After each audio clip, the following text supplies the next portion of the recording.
오늘 민수기 2장은 1장에서 이제 1세대를 싸움에 나갈 만한 자를 계수하죠. 60만 3,550명이었습니다. 이제 2장에서는 이들을 진을 치게 하고 행진하게 합니다. 성막 중심으로. 그러니까는 싸움에 나갈 만한 자 20세 이상 남자만 60만 3,550명이었으니까 이 광야 생활하는 것이 그렇게 만만치 않습니다. 그것도 한 광야가 아니고 시내 광야, 또 그것을 떠나 또 바람 광야, 그것을 또 떠나 이제 모압 광야, 계속 이제 광야에서 진을 치고 광야에서 행진을 하고 있어요. 그렇기 때문에 하나님께서 모세를 통하여 명령했습니다. 그들은 싸움에 나갈 만한 자들, 하나님의 군대들인데 오합지졸의 군대들이 되어서는 안 됩니다. 그래서 어떻게 진을 쳐야 될 것인가, 또 어떻게 광야에 행진이 해야 될 것인가, 그렇습니다. 저 개인의 가정 하나만 해도, 저 개인의 일생의 스토리만 해도 태어날 때는 하양, 또 자라날 때는 또 대구, 그리고 또 이제 중학생이 되어서는 고등학생 또 서울에 와서 또 그것도 여러 동네, 또 결혼하고 나서도 뭐 사당동 진을 쳤다가 또 뭐 강남에 진을 쳤다가 송파에 진을 쳤다가 그리고 또 독일에 진을 쳤다가 또 카나다에서 진을 쳤다가 여기서도 두 번 또 진을 이사를 하고 왔다 갔다가 아니고 진을 치고 행진하고 진을 치고 행진하고 그 다음으로 자꾸 가는 거잖아요. 인생이라는 것은 진을 치고 행진하는 광야의 생활입니다. 이 세상이 진을 치는 것 같고 마지막 행진 어디로 들어가느냐, 결국 가나안 땅에 들어가는 것처럼 우리는 영원한 저 천국으로 들어갈 줄로 믿습니다. 그곳에서는 영원한 주님과 함께 진을 치는 거죠. 새하늘과 새 땅, 새로 살면서. 오늘 여기 본 말씀 진치고 행진한다. 여기 2장 3절 2장 끝절을 한번 보겠습니다. 34절 시작. 이스라엘 자손이 여호와께서 모세에게 명령하신 대로 다 준행하여 각기 종족과 조상의 가문을 따르며 자기들의 길을 따라 진치기도 하며 행진하기도 하였더라. 진치고 행진하는 것이 이 광야의 삶입니다. 오늘 진치고 행진하는 이 모습 속에서 세 가지 기도 제목을 삼습니다. 오늘 세 부분으로 나누는데요.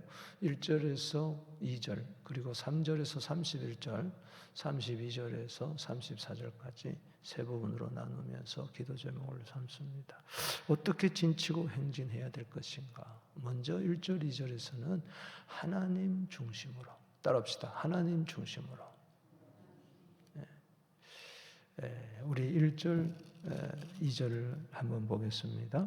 여호와께서 모세와 아론에게 말씀하여 이르시되 2절 시작. 이스라엘 자손은 각기 자기의 진영의 군기와 자기의 조상의 가문의 기호 곁에 진을 치되 회막을 향하여 사방으로 치라. 이제 12지파를 이제 사방으로 진을 치는데 세 지파씩 동남 서북 이렇게 순서가 나오지만은 그 가운데에 회막을 바라보도록, 회막을 향하여, 따라합시다. 회막을 향하여. 이게 참 중요한 거예요. 그러니까는 모든 지파의 중심 센터에는 그야말로 God Centered Life가 되어야 된다. 회막 중심, 하나님 회막은 거기 누가 계심을 나타냅니까? 하나님. 그래서 회막에 그 지성소 위에 낮에는 구름 기둥, 밤에는 불 기둥이 항상 떠 있었어요. 그래서 일정의 거리를 두고 회막 중심으로 모든 지파들이 200만 명이 동서남북 사방으로 이렇게 진을 치는데 전부 다 회막을 향하여. 아멘.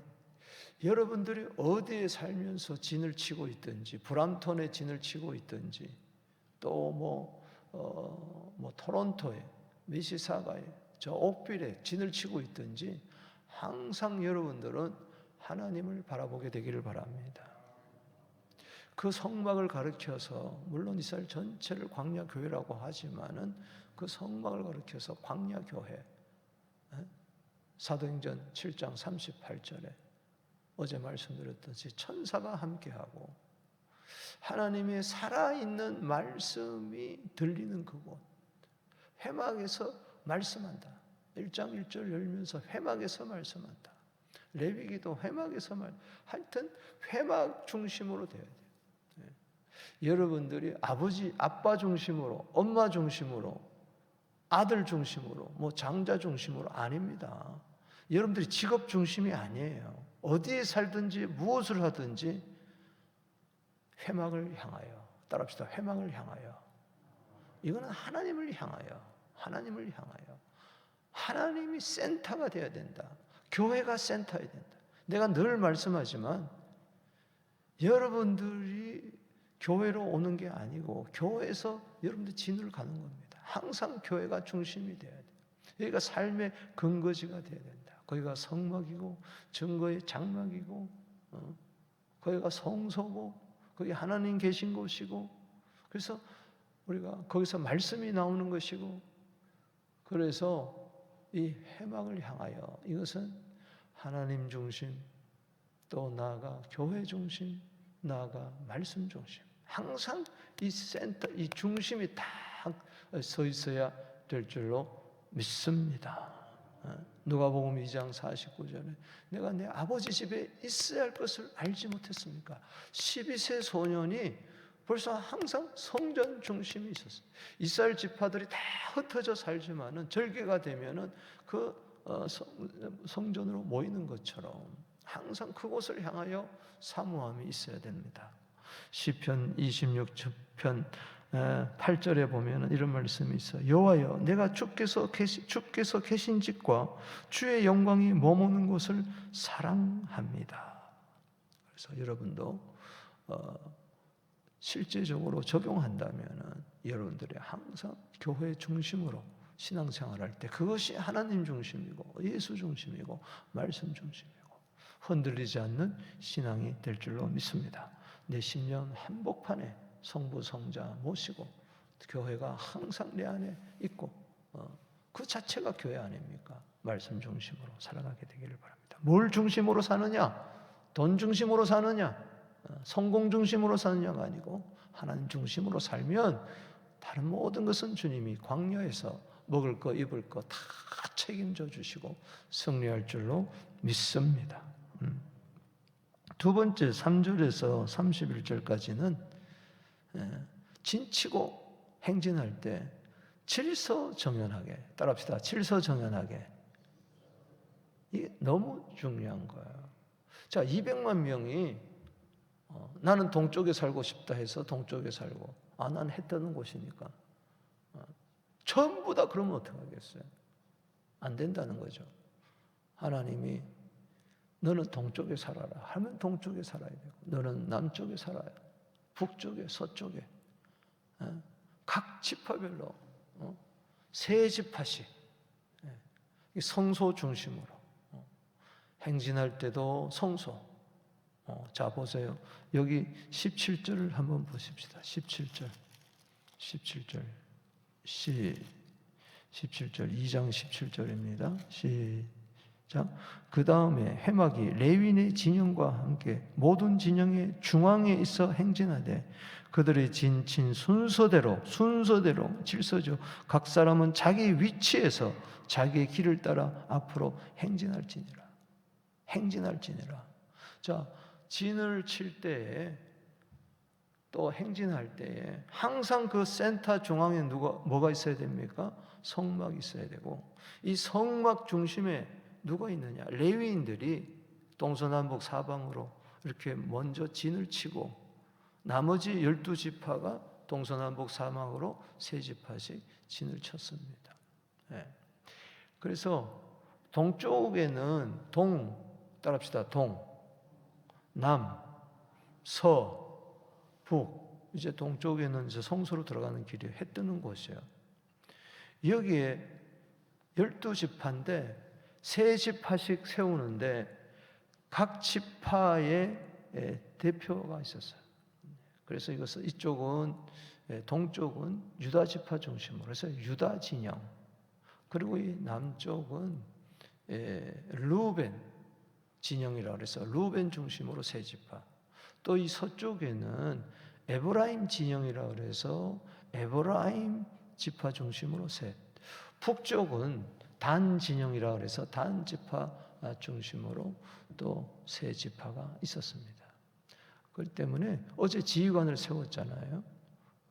그래서 유다 지파 지휘관, 여기는 르우벤 지파 지휘관 중심으로, 또 이쪽 서쪽에는 에브라임, 북쪽은 단, 이렇게 세 지파씩 쭉 썼어요. 자, 여기 보세요. 3절에 동방 해 뜨는 쪽의 진칠자는 그 진영별로 유다 진영, 따라합시다. 유다 진영, 동쪽이었어요. 거기에 지휘관 나손을 세우고 계수대로 명수대로 하죠. 그 다음에 그 곁에 진칠자는 5절에 이사갈, 또 뒤에 넘어가서 누구예요? 스불론, 따라합시다. 유다, 이사갈, 스불론, 요 세 지파는 동쪽에 진을 지켜서 유다 진영에 속한 군대로 계수된 자. 그래서 9절에 18만 6,480명 제1대로 행진할지니라. 그래서 유다 지파가 행진할 때 제일 앞서갑니다. 1대라서. 그리고 이어서 거기 이사갈, 그리고 뭐요? 스불론. 이게 차례대로 쫙 질서 있게 순서대로 이렇게 가게 돼 있어요. 다른 지파가, 에브라임 지파가 뭐 루벤이 장자라 그래가지고 그게 아니에요. 유다 지파가 가야 돼요. 유다 지파. 그리고 그 유다 진영의 숫자가 제일 많이 있어요. 이건 왜 그러냐? 유다 지파에서 누가 옵니까? 메시아가 오는 거야. 예수님이 오는 거야. 유다 지파에 속한 자가 누굽니까? 바로 다윗. 그리고 거기서 누가 옵니까? 다윗의 자손 예수 그리스도가 오는 거예요. 이것은 항상 우리가 진치고 이제 중심을 행진하고 또 행진할 때에, 교회 중심으로 살다가 행진할 때, 우리가 삶 속에서 행진하여 나아갈 때, 저 천성을 향하여 행진할 때 누구를 선두로 세워야 되느냐? 예수님을 선두로 세워야 됩니다. 아멘이십니까? 주님이 앞장 가야 돼요. 예를 들어서 군대에서도 전쟁할 때 나를 따르라 하면서 지휘관이 앞서가잖아요. 유다 지파가, 예수님이. 그래서 미가서 2장 13절에 너무 중요한 말씀이 있습니다. 따라합시다. 여호와께서 선두로 나가시리라.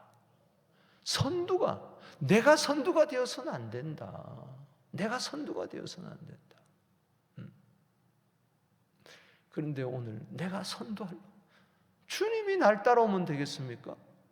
내가 동쪽으로 가니 주님 나를 동쪽으로 오세요. 내가 서쪽으로 갈 테니 서쪽으로 오세요가 아니라 주님 가는 그곳으로 나머지 모든 지파는 12지파가 따라가게 돼 있어요. 그래서 제1대 앞장서는 지파가 누구냐? 유다 지파예요. 이거 바뀌면 안 돼요. 에브라임이 선두가 돼도 안 되고, 르우벤, 단이 선두가 돼서는 안 되고, 여러 우두머리 있지만은 유다 지파의 우두머리가 먼저 나가야 된다. 우리 교회가 예수님보다 앞서면 안 됩니다. 중앙에는 이 행진할 때도, 그래서 동쪽 지파 유다 진영이 먼저 나가고, 그 다음에 남쪽에 그 진영, 르우벤 진영이 따라 나가고, 그 다음에는 중앙에 누구를 세우느냐? 레위 지파 진영이 동서남북, 성막을 동서남북으로 진을 치고 있다가 그 다음에 1대 2대 다음에 가운데에 중앙에서 따라가는 거예요. 그리고 3대에 누가 갑니까? 3대는 누가 가는 거죠? 바로 에브라임, 므낫세, 베냐민, 이 지파가 또 3대로 쭉 따라가는 거예요. 그래서 여기 보세요. 남쪽에는 10절에 두 번째 2대죠. 루벤 군대의 진영. 여기에는 시몬, 갓, 12절 시몬, 14절 갓. 자, 16절 읽어봅시다. 시작. 루벤 진영에 속하여 계수된 군인의 총계는 15만 1450명. 이들은 제 2대로 행진할 자. 우리가 왜 2대냐? 우리가 선도라. 그렇게 하면 안 된다는 거죠. 질서가 있어야 된다. 그리고 17절에 가운데 중앙에 레위 지파가 2대 다음에 따라가고 행진하고, 그 다음에 3대가 어디입니까? 서쪽 에브라임 군대죠. 에브라임의 군대 진영에, 자 18절에 서쪽에는 에브라임 군대의 진영에, 전부 다 군대 진영이에요. 군대가 질서가 있어야지, 지휘체계가 분명해야지, 거기 군기 따라가는 겁니다. 그 다음에 20절에 그 에브라임의 한패 따라가는 지파가 누굽니까? 므낫세. 22절에 베냐민. 그 다음에 24절에 자 이걸 뭐라 그랬어요? 에브라임 진영에 속하여 계수된 군인의 총계는 10만 8천 배명이라. 그들은 제3대로 행진하라. 3대로 가는 겁니다. 1대, 2대 다음에 레위가 성막을 어깨에 지고 가고, 그 다음에 3대가 가고, 그 다음에 북쪽 마지막 4대가 누굽니까? 단 군대 진영이에요. 단. 25절에 단 군대의 진영에 군기가 있을 것이라. 거기 지휘관 세우고, 27절에 아셀 지파, 29절에 마지막 납달리 지파. 그래서 단 진영은 후대예요. 제4대지만 후대로 선두로 나가는 것은 유다 진영, 후대로 마지막 후대로 나가서 후미에서 가는 것은 단 진영. 그래서 31절에 단 진영에 속하여 계수함을 보는 군인은 15만 7,600명이라. 그들은 길을 따라 후대로 행진할지니라. 숫자적으로 보면은 선두가 가장 많고 그 다음 많은 것이 단이에요. 이게 다 전략적으로. 그리고 이 야곱의 아들 야곱이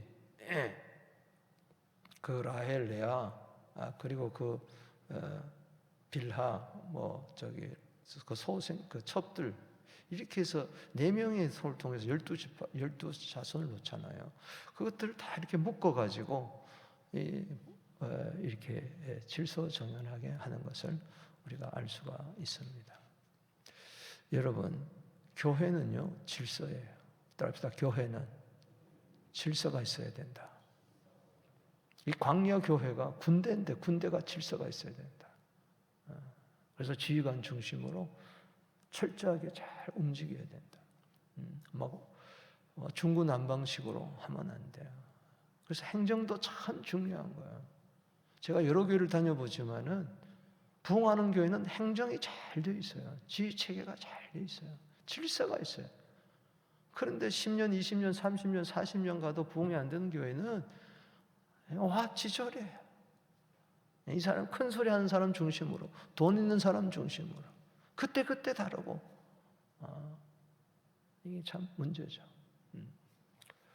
그래서 행정도 참 이제 중요합니다. 이게 다 행정이거든요. 군대 조직이 최고의 기업 조직 이상이잖아요. 군대 조직이. 왜? 이게 죽고 사느냐의 문제니까는. 전쟁 시에는 명령에 불순종하면 그 자리에서 총을 쏴도 돼요. 그만큼 질서를 중요히 여긴다. 이런 골로새서 2장 5절을 여러분들 한번 묵상해 보세요. 골로새서 2장 5절에 보면 질서란 말이 나옵니다. 그리고 믿음이란 말이 나옵니다. 질서는 뭐냐? 믿음이고, 믿음은 질서예요. 하나님하고 나와의 관계, 그리고 공동체의 질서, 가정의 질서, 사회의 질서, 이게 질서가 너무 중요한 거예요. 무계획적으로 아무렇게나 인생 사니까는 감옥에도 들어갔다가 남을 해하기도 하고, 이거는 사회에 전혀 도움이 되지 않는 사람들 보세요. 굉장히 삶이 난잡하고 무질서한 거예요. 성도들도 마찬가지입니다. 골로새 2장 5절에 질서로 행하라. 질서 있게 행하는 것이 믿음이 굳건한 것이다. 따라합시다. 질서 있게 행하는 것이 믿음이 굳건한 것이다. 그래서 여러분, 삶에 루틴이 있어야 됩니다. 믿음의 질서가 있어야 돼요. 하나님은 무질서의 하나님이 아니다. 고린도서 14장 33절에 무질서의 하나님이 아니다. 하나님은 질서의 하나님, 화평의 하나님이다. 모든 일을 고린도서 14장, 은사장을 무질서하니까 결론이 뭐예요? 모든 것을 품위 있게 질서 있게 하라. 따라서 모든 일을 품위 있게 질서 있게 행하라. 질서가 힘입니다. 질서가 힘이에요. 기계 하나 움직이는 것도 다 질서예요. 여러분 총 한 자루도 조립하고 분해하고 조립할 때 질서 따라 해야 돼요. 청소기 하나도 질서 있게 행해야지. 우리 삶 자체도 이 오장육부도 다 질서 있게. God of order, 질서의 하나님. 디스오더가 되면 안 된다는 겁니다. 그 다음에 중요한 것이 오비디언스입니다. 32절에서 34절. 진치고 행진할 때에 철저하게 명령 따라 준행하고 오비디언스 순종이 있어야 된다. 자, 32절. 자, 읽어봅시다. 시작. 이상은 이스라엘 자손의 그들이 조상의 감을 따라 계수된 자 모든 진영의 군인 곧 계수된 자의 총계는 60만 3,550명이라. 자, 우리는 군인입니다. 그렇기 때문에 군인에서는 명령에 죽고 명령에 산다. 순종이 생명이다. 33절에 시작. 레위인은 이스라엘 자손과 함께 계수되지 않았으니 여호와께서 모세에게 뭐요? 명령하신 것과 같았더라. 명령하신 것 같았더라. 레위인은 계수하지 않았어. 하나님의 기업이니까 행진할 때, 진을 칠 때 항상 중앙에서 성막을 봉사하며 예배 중심으로 그렇게 행하는 거죠. 34절 시작. 이스라엘 자손이 여호와께서 34절 다 같이 읽습니다. 시작. 이스라엘 자손이 여호와께서 모세에게 뭐 한 대로 명령하신 대로 다 준행하여 각기 종족과 조상의 감을 따라 자기들의 길을 따라 진치기도 하며 행진하다. 진을 칠 때도 아멘, 행진할 때도 아멘. 즉각적인 순종. 처음에는 이렇게 출발이 좋았어요. 그런데 중간에 가면서 고라 자손이 왜 당신들만 제사장입니까? 하고 방귀를 들다가 다 몽땅 죽어버리잖아요. 가나안 정탐할 때에 하나님께서 적과 꿀은 땅을 줬는데 열 지파 중심으로 원망하고 불평하고 우리는 메뚜기 같다. 순종하지 않는 거예요. 왜 문제가 생기는 거죠? 모세에게 항거하고 원망하고 불평하고 그러다가 광야에서 멸망하는 겁니다. 그거 보면은 순종은 생명, 멸망은 불순종했어요. 갈렙과 여호수아만 순종했을 때 결국은 들어가잖아요. 모세도 순종하지 않을 때 르비딤에서 반석을 향하여 저 때는 치락을 땐 쳐야 되고 그냥 말만 하라면 말만 해야 되는데 그 의분을 이기지 못해가지고 그냥 팍팍 샘물은 났지만 그는 가나안에 못 들어갔어요. 그렇기 때문에 여러분 이 순종의 삶은 어떨 때는 순종하고 어떨 때는 순종하지 아니하고 불순종 이게 아닙니다. 순종은 시종유일하게 할렐루야. 처음부터 순종했다면은 진을 칠 때도 순종, 행진할 때도 마지막까지 순종하게 되기를 주 이름으로 축원하는 것입니다. 물론 엎치락 뒤치락 할 수 있지만 결정적인 불순종하면 안 되는 거예요. 우리가 계속해서 순종, 또 순종, 또 순종, 또 순종. 하나님 중심으로 순종, 예수를 선두로 내면서 준 순종, 항상 제사 중심으로 예배 중심으로 순종, 거룩 중심으로 순종, 명령 중심으로 순종. 광야가 고난이잖아요. 예수님은 이 세상에 오셔서 정말 광야를 거치셨어요. 33년 광야를 거치셨는데 어릴 때부터 순종하여 받드시더라. 그리고 십자가로 순종하시고 죽기까지 순종하고 광야의 고난 동안에 히브리서 5장 8절에 고난으로 순종을 배우면서 순종의 본을 우리에게 가르쳐 주셨다. 말씀을 맺습니다. 인생살이가 광야요. 광야는 진치고 행진하는 겁니다. 그러나 우리만이 아닙니다. 우리는 군인입니다. 군대입니다. 공동체 군대입니다. 싸워야 할 대상들이 많습니다. 적군이 많습니다. 어떻게 진치고 행진할 것인가? 하나님 중심 꼭 기억하십시오. 질서정연하게, 그리고 절대 순종하며, 즉각적인 순종하며 끝까지 예수님 따라. 오늘도 예수님 선두로 행하십니다. 광야의 그 척박한 환경만 바라보지 마시고 선두로 행하시는, 누가복음 9장 23절에 나를 따라오거든 아무든지 자기를 부인하고, 날마다 자기를 부인하고 날마다 자기 십자가를 지고 나를 따를 것이니라. 아멘. 우리 두 손 들고 우리 기도하며